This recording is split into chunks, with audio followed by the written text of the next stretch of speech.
ଆଜି ଆମେ ଏକ ଭିନ୍ନ ଧରଣର ମିଶନରେ ଅଛୁ।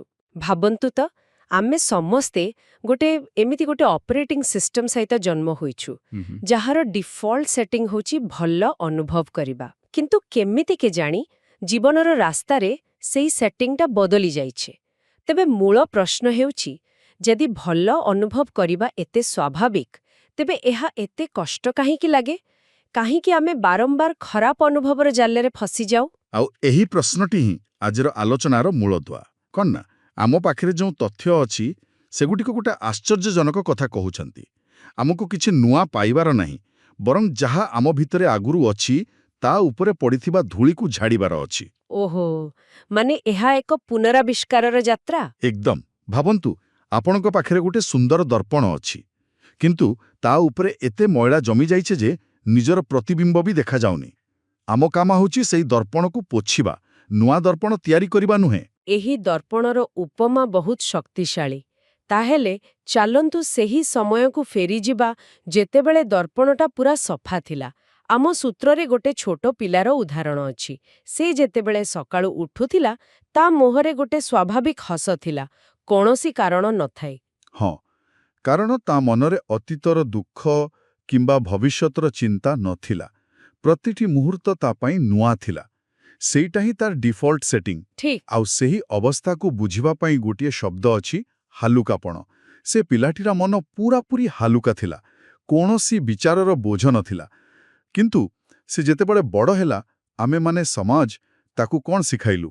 ଭବିଷ୍ୟତ ପାଇଁ ଚିନ୍ତା କର। ହଁ, ତୁମକୁ ପ୍ରଥମ ହେବାକୁ ପଡ଼ିବ। ଲୋକମାନେ କ'ଣ କହିବେ, ଏଇଟା ସବୁଠୁ ବଡ଼। ଏକଦମ। ନିଜକୁ ଅନ୍ୟମାନଙ୍କ ସହ ତୁଳନା କର। ଆଉ ଧୀରେ ଧୀରେ ସେଇ ହାଲୁକା ମନ ଉପରେ ଆଶା, ଭୟ, ଚିନ୍ତାର ସ୍ତର ପରେ ସ୍ତର ଜମିବାକୁ ଲାଗିଲା। ଯୋଉ ଭଲ ଅନୁଭବର ଡିଫଲ୍ଟ ସେଟିଂ ଥିଲା, ତାହା ଖରାପ ଅନୁଭବର ଏକ ଅଭ୍ୟାସରେ ବଦଳିଗଲା। ହେଲେ ମୋ ମନରେ ଗୋଟେ ପ୍ରଶ୍ନ ଆସୁଛି, ଯଦି ଆମେ ସମସ୍ତେ ସେହି ପିଲାଟି ଭଳି ପୁରା ନିଶ୍ଚିନ୍ତ ହେଇଯିବା, ତାହେଲେ ଦୁନିଆ ଚାଲିବ କେମିତି? କିଛି ତ ଚିନ୍ତା କରିବାକୁ ପଡ଼ିବ, ଯୋଜନା କରିବାକୁ ପଡ଼ିବ। ବହୁତ ଭଲ ପ୍ରଶ୍ନ। ଆଉ ଆମ ସୂତ୍ରଗୁଡ଼ିକ ଏଥିରେ ଏକ ସ୍ପଷ୍ଟ ପାର୍ଥକ୍ୟ ଦେଖାଉଛନ୍ତି। କଥାଟା ନିଶ୍ଚିନ୍ତ ହେବାର ନୁହେଁ, ବରଂ ବ୍ୟର୍ଥ ଚିନ୍ତାରୁ ମୁକ୍ତ ହେବାର ଅଛି। ଦେଖନ୍ତୁ, ଯୋଜନା ଆଉ ଚିନ୍ତା ଭିତରେ ବହୁତ ଫରକ। ଯୋଜନା କରିବା ହେଉଛି ଗୋଟେ ସକାରାତ୍ମକ କାମ, କିନ୍ତୁ ଚିନ୍ତା ବା ଓଭର ଥିଙ୍କିଂ, ତାହା ହେଉଛି ଏକ ନକାରାତ୍ମକ ଲୁପ୍। ଲୁପ୍? କେମିତି? ଏମିତି ଭାବନ୍ତୁ, ଗୋଟେ ଦୋଳି ଚେୟାରରେ ବସି ଦୋଳି ଖେଳିବା ପରି। ଆପଣ ଗତି କରୁଛନ୍ତି, କିନ୍ତୁ କେଉଁଠି ପହଞ୍ଚୁନାହାନ୍ତି। ସମସ୍ୟା ଯୋଜନାରେ ନାହିଁ, ସମସ୍ୟା ସେହି ମାନସିକ ଦୋଳିରେ ଅଛି, ଯାହା କେବଳ ଶକ୍ତି ନଷ୍ଟ କରେ। ବାଃ, ଏହି ଧାରଣାଟି ବହୁତ ସ୍ପଷ୍ଟ। ତେବେ ଏହି ହାଲୁକାପଣ କଥାଟା କେବଳ ଏକ ସୁନ୍ଦର କଳ୍ପନା, ନା ଏହା ପଛରେ କିଛି ବିଜ୍ଞାନ ବି ଅଛି? ଆପଣଙ୍କ ସନ୍ଦେହ ଯଥାର୍ଥ। ଆଉ ମଜାର କଥା ହେଉଛି, ବିଜ୍ଞାନ ମଧ୍ୟ ଏହି ଦିଗକୁ ଇଙ୍ଗିତ କରୁଛି। ନ୍ୟୁରୋସାଇନ୍ସର ଗୋଟେ ଚମକାଇ ଦେବା ଭଳି ତଥ୍ୟ ଅଛି। ଆମର ପ୍ରାୟ 90% ନକାରାତ୍ମକ ଚିନ୍ତା ବର୍ତ୍ତମାନର ବାସ୍ତବ ପରିସ୍ଥିତିର ଆସେ ନାହିଁ। 90%? ଏହା ତ ଅବିଶ୍ୱାସନୀୟ। ହଁ, ସେଗୁଡ଼ିକ କେବଳ ଅତୀତର ପ୍ରତିଧ୍ୱନି, ଆମର ପୁରୁଣା ଅଭ୍ୟାସ ବା କଣ୍ଡିସନିଂର ଫଳ। ତେବେ ଏହାର ଅର୍ଥ କ'ଣ? ଯେତେବେଳେ ମୁଁ କୌଣସି କଥାକୁ ନେଇ ବାରମ୍ବାର ଚିନ୍ତା କରୁଛି, ସେଟା ମୋର ନୂଆ ଚିନ୍ତା ନୁହେଁ, ବରଂ ମୋ ମସ୍ତିଷ୍କ କେବଳ ଏକ ପୁରୁଣା ପ୍ରୋଗ୍ରାମକୁ ବାରମ୍ବାର ଚଲାଉଛି। ଏକଦମ ଠିକ୍। ଭାବନ୍ତୁ, ଆପଣଙ୍କ ମସ୍ତିଷ୍କ ଗୋଟେ ଜଙ୍ଗଲ ପରି। ଯେତେବେଳେ ଆପଣ ପ୍ରଥମ ଥର ଗୋଟେ କଥାକୁ ନେଇ ଚିନ୍ତା କରନ୍ତି, ଆପଣ ଘାସ ଉପରେ ଚାଲି ଏକ ନୂଆ ରାସ୍ତା ତିଆରି କରନ୍ତି। ଆଉ ଯେତେବେଳେ ସେହି କଥାକୁ ବାରମ୍ବାର ଭାବନ୍ତି, ସେହି ରାସ୍ତାଟି ଚଉଡ଼ା ଆଉ ପକ୍କା ହୋଇଯାଏ। କିଛି ସମୟ ପରେ ମସ୍ତିଷ୍କ ଶକ୍ତି ବଞ୍ଚାଇବା ପାଇଁ ସବୁବେଳେ ସେହି ପକ୍କା ରାସ୍ତାକୁ ହିଁ ବାଛେ। ତେଣୁ ଯଦି ରାସ୍ତାଟି ଚିନ୍ତାରେ ତିଆରି, ତେବେ ଡିଫଲ୍ଟ ଭାବରେ ମସ୍ତିଷ୍କ ସେହି ରାସ୍ତାରେ ହିଁ ଚାଲିବ। ବୁଝିଲି। ତେବେ ମନୋବିଜ୍ଞାନ ଏ ବିଷୟରେ କ'ଣ କହୁଛି? ମନର ଏହି ହାଲୁକା ଅବସ୍ଥା କ'ଣ ଅଧିକ କାର୍ଯ୍ୟକ୍ଷମ? ନିଶ୍ଚିତ ଭାବରେ। ମନୋବିଜ୍ଞାନ କହେ, ମନ ଯେତେବେଳେ ଶାନ୍ତ ଏବଂ ଖାଲି ଥାଏ, ମାନେ ଯେତେବେଳେ ସେଥିରେ ଅନାବଶ୍ୟକ ଚିନ୍ତାର କୋଳାହଳ ନଥାଏ, ସେତେବେଳେ ଏହା ସବୁଠାରୁ ଅଧିକ ସୃଜନଶୀଳ, ଫୋକସ୍ଡ ଏବଂ ସମସ୍ୟା ସମାଧାନକାରୀ ହୋଇଥାଏ। ହଁ, ଏ କଥା ଠିକ୍। ଆମ ଜୀବନର ସବୁଠାରୁ ଭଲ ଆଇଡିଆସ୍ ସେତେବେଳେ ଆସେ ଯେତେବେଳେ ଆମେ ଚେଷ୍ଟା କରୁନଥାଉ, ଯେମିତି ଗାଧୋଇବା ସମୟରେ। ହଁ, କିମ୍ବା ବୁଲିବାକୁ ଯାଇଥିବା ବେଳେ। କାରଣ ସେତେବେଳେ ମନ ହାଲୁକା ଥାଏ। ଗୋଟିଏ ମିନିଟ୍, ଏ କଥା ମୋତେ ଆଶ୍ଚର୍ଯ୍ୟ କରୁଛି। ଆପଣ କହୁଛନ୍ତି ନ୍ୟୁରୋସାଇନ୍ସ, ମନୋବିଜ୍ଞାନ ଆଉ ଆମ ସୂତ୍ରରେ ଥିବା ଆଧ୍ୟାତ୍ମିକ ବିଜ୍ଞାନ, ଏହି ତିନୋଟି ସମ୍ପୂର୍ଣ୍ଣ ଭିନ୍ନ କ୍ଷେତ୍ର ସମସ୍ତେ ଗୋଟିଏ ସିଦ୍ଧାନ୍ତରେ ପହଞ୍ଚିଛନ୍ତି। ଏମିତି କେମିତି ସମ୍ଭବ? ଏହା ହିଁ ତ ସବୁଠାରୁ ମଜାଦାର କଥା। ସମସ୍ତେ ଗୋଟିଏ କଥାକୁ ଇଙ୍ଗିତ କରୁଛନ୍ତି। ସମସ୍ୟା ବାହାରର ପରିସ୍ଥିତିରେ ନୁହେଁ, ବରଂ ସେହି ପରିସ୍ଥିତି ପ୍ରତି ଆମର ଅଭ୍ୟାସଗତ ଅଟୋମେଟିକ୍ ପ୍ରତିକ୍ରିୟାରେ ରହିଛି। ଆଧ୍ୟାତ୍ମିକ ପରମ୍ପରା କହେ, ମନକୁ ହାଲୁକା କର, ଆଲୋକ ନିଜେ ନିଜେ ଭରିଯିବ। ଆଲୋକ ନିଜେ ନିଜେ ଭରିଯିବ। ବାଃ! ହଁ, ଏହି ପ୍ରସଙ୍ଗରେ ଗୁରୁଦେବଙ୍କର ଏକ କଥା ମଧ୍ୟ ଅଛି। ଯଦି ମନ ପବିତ୍ର, ତେବେ ସଂସାରରେ କିଛି ବି ଅପବିତ୍ର ନୁହେଁ।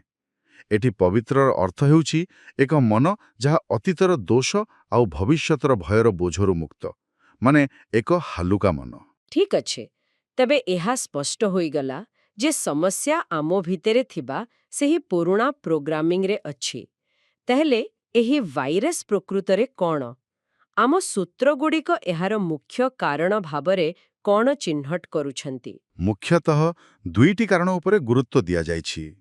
ପ୍ରଥମଟି ହେଉଛି ସେହି ଓଭର ଥିଙ୍କିଂ ବା ଅତ୍ୟଧିକ ଚିନ୍ତା କରିବାର ଅଭ୍ୟାସ।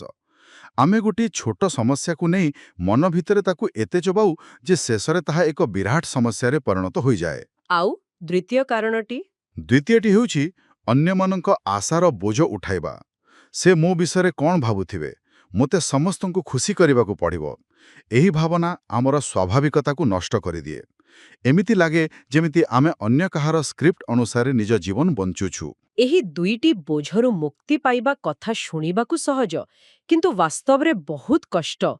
ଏହାକୁ ବୁଝିବା ପାଇଁ ଆମ ପାଖରେ ଜଣେ ମହିଳାଙ୍କ କାହାଣୀ ଅଛି, ଯିଏ ସବୁବେଳେ ପରଫେକ୍ଟ ହେବାକୁ ଚାହୁଁଥିଲେ। ହଁ, ସେହି ମହିଳା। ସେ ନିଜ କର୍ମକ୍ଷେତ୍ରରେ ହେଉ କି ଘରେ ସବୁ କାମକୁ ନିଖୁଣ ଭାବରେ କରିବାକୁ ଚେଷ୍ଟା କରୁଥିଲେ। ବେଷ୍ଟ ଏମ୍ପ୍ଲୟି, ପରଫେକ୍ଟ ମଦର, ଆଇଡିଆଲ ୱାଇଫ୍। ଏହି ସବୁ ଟାଇଟଲ ପଛରେ ଦୌଡ଼ି ଦୌଡ଼ି ସେ ନିଜକୁ ହଜାଇ ଦେଇଥିଲେ। ଏକଦମ।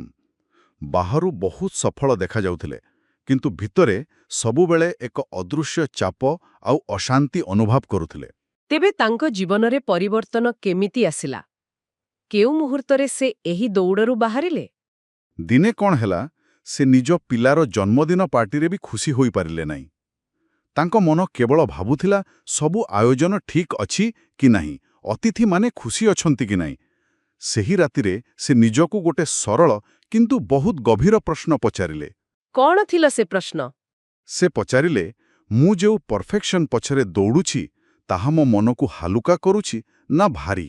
ବାସ୍, ସେହି ଗୋଟିଏ ପ୍ରଶ୍ନ ତାଙ୍କ ପାଇଁ ଏକ ଜ୍ଞାନୋଦୟର ମୁହୂର୍ତ୍ତ ଥିଲା। ସେ ହଠାତ୍ ବୁଝିଗଲେ ଯେ ସେ ଯାହାକୁ ସଫଳତା ଭାବୁଥିଲେ, ତାହା ପ୍ରକୃତରେ ତାଙ୍କ ମନ ଉପରେ ବୋଝ ଥିଲା। ଆଉ ସେହି ଦିନଠାରୁ ସେ ପ୍ରତ୍ୟେକ ନିଷ୍ପତ୍ତି ନେବା ପୂର୍ବରୁ ସେହି ଗୋଟିଏ ପ୍ରଶ୍ନକୁ ନିଜର ଫିଲ୍ଟର ବନାଇଦେଲେ। ହଁ, ଏହି କାମଟା ମୋ ମନକୁ ହାଲୁକା କରିବ ନା ଭାରି? ଏହା ଏକ ଚମତ୍କାର ପରିବର୍ତ୍ତନ। ତେବେ ଏସବୁ ତ ବୁଝିହେଲା, କିନ୍ତୁ ଯେତେବେଳେ ଆମେ କୌଣସି ଖରାପ ପରିସ୍ଥିତିରେ ଫସିଯାଉ, ସେତେବେଳେ ତୁରନ୍ତ କ'ଣ କରିପାରିବା? ମାନେ ସେହି ମୁହୂର୍ତ୍ତରେ କ'ଣ କୌଣସି ତତ୍କାଳ ସମାଧାନ ଅଛି? ଅଛି। ଏହା ପାଇଁ ଆମ ସୂତ୍ରରେ ଏକ ବହୁତ ସରଳ କିନ୍ତୁ ଅତ୍ୟନ୍ତ ପ୍ରଭାବଶାଳୀ ଏକ ମିନିଟର ଅଭ୍ୟାସ ଅଛି। ତା ନାଁ ହେଉଛି default reset tool. Default reset tool. Wow, ନାଁଟା ଶୁଣିବାକୁ ଭଲ ଲାଗୁଛି। ହଁ, ଏହା ଆପଣଙ୍କ ମାନସିକ ସର୍କିଟ ବ୍ରେକର ଭଳି କାମ କରେ। ଯେତେବେଳେ ନକାରାତ୍ମକ ଚିନ୍ତାର ଓଭରଲୋଡ୍ ହୁଏ, ଏହା ତାକୁ ବନ୍ଦ କରିଦିଏ। ଓକେ, ତେବେ କ'ଣ କରିବାକୁ ହେବ? କ'ଣ ତାର ପଦକ୍ଷେପ? 4ଟି ସରଳ ପଦକ୍ଷେପ। ପ୍ରଥମେ, ଆପଣ ଯେଉଁଠି ବି ଅଛନ୍ତି, ଯାହା ବି କରିଛନ୍ତି, କେବଳ 5 ସେକେଣ୍ଡ ପାଇଁ ସବୁକିଛି ବନ୍ଦ କରି ସ୍ଥିର ହୋଇଯାଆନ୍ତୁ। ଖାଲି 5 ସେକେଣ୍ଡ? ହଁ, ଏହା ଚିନ୍ତାର ଦ୍ରୁତ ଗତିକୁ ଭାଙ୍ଗିଦିଏ। ଦ୍ୱିତୀୟ ପଦକ୍ଷେପ, ଏକ ଗଭୀର ନିଶ୍ୱାସ ନିଅନ୍ତୁ, ଧୀରେ ଧୀରେ ଭିତରକୁ ଆଉ ତାଠାରୁ ଆହୁରି ଧୀରେ ଧୀରେ ବାହାରକୁ।